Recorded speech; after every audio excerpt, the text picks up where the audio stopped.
ಮೋಟುಗನ್ dustbin ಜೊತೆ ಆಟ ಆಡ್ತಿದ್ದೆ. ಹಲೋ ಗೈಸ್, ನಿನ್ನೊಬ್ರು ಕೇಳಿದ್ರು ಯಾಕೆ ವೀಡಿಯೋಸ್ ಮಾಡ್ತಿಲ್ಲ, ವೀಡಿಯೋಸ್ ಮಾಡು ಅಂತ.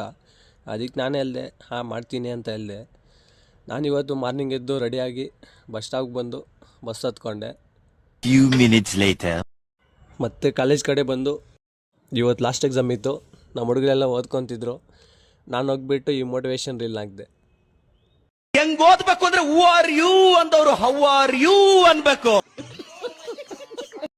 ಆಮೇಲೆ ನಮ್ಮ ಮಚ್ಚಾಗನು ಎಕ್ಸಾಮ್ಗೆ ಓದಿರೋ ರೀಲ್ಸ್ ನೋಡ್ತಿದ್ದ. ನಮ್ಮ ದೇಶ ರೀ, ನಾವು ಕಟ್ಟಿರೋ ದೇಶ ಇದು. ನಮ್ಮ ಮೊಟ್ಟುಗನು ಎಕ್ಸಾಮ್ಗೆ ಹೋದ ಅಂದರೆ ಡಸ್ಟ್ಬಿನ್ ಜೊತೆ ಆಟ ಆಡ್ದವನು. ಅಷ್ಟೊತ್ತಿಗೆ ಎಕ್ಸಾಮ್ ಟೈಮ್ ಆಗಿತ್ತು. ನಾವು ಹಾಲ್ ಟಿಕೆಟ್ ತಗೊಂಡು ರೂಮ್ ಕಡೆ ಹೋದ್ವಿ. ಅಲ್ಲೊಂದು 5 ನಿಮಿಷ ವೆಯ್ಟ್ ಮಾಡಿ ಒಳಗಡೆ ಹೋದ್ವಿ. ಮತ್ತೆ ಎಕ್ಸಾಮ್ ಮುಗಿಸ್ಕೊಂಡು ಆಚೆ ಬಂದ್ವಿ. ನಾವು ಎಕ್ಸಾಮಲ್ಲಿ ಪಾಸ್ ಆಗ್ತೀವೋ ಫೇಲ್ ಆಗ್ತೀವೋ ಅನ್ನೋ ಭಯಕ್ಕಿಂತ ಎಕ್ಸಾಮ್ಸ್ ಮುಗೀತು ಅನ್ನೋ ಖುಷಿನೇ ಜಾಸ್ತಿ.